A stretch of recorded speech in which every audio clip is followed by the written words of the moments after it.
hereza umuringa wa mama.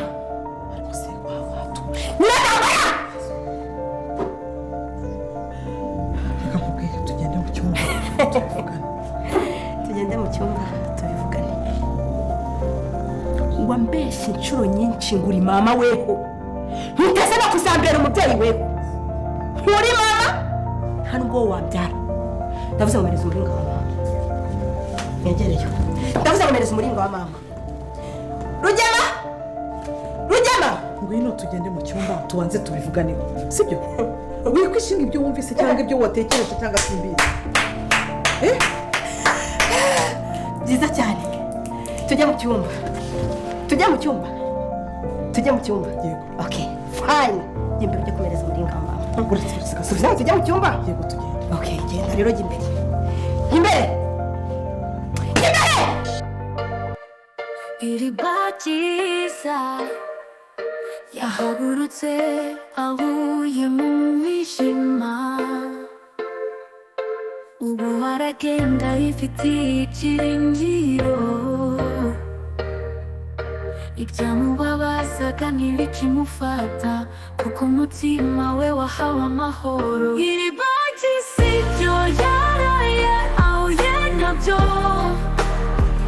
yahindutse asigaye yizera ejo hazaza. Nakwicira urubanza ntagutinya kuko ubu ari umuntu mushya.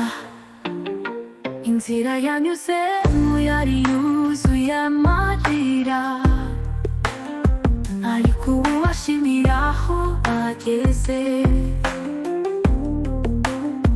Ibyo abantu bamuvugaga ntibikimugira imbohe,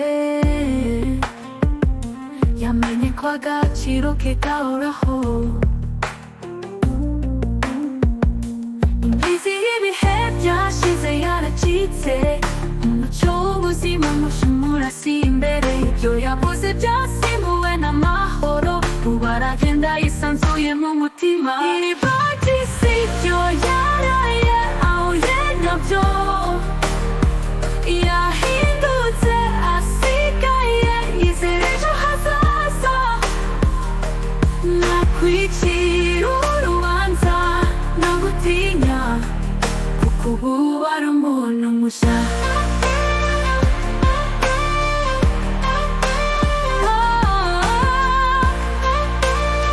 Iriba ryiza ryose ubu ni mushya, ni umuntu mushya Yesu yamukijije,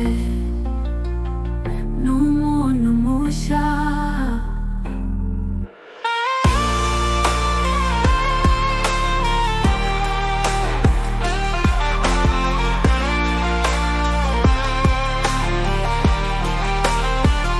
Iriba ry'isi ryo yaraye ahuye nabyo, yahindutse asigaye yizera ejo hazaza. Nakwicira urubanza ntagutinya kuko ubu ari umuntu mushya.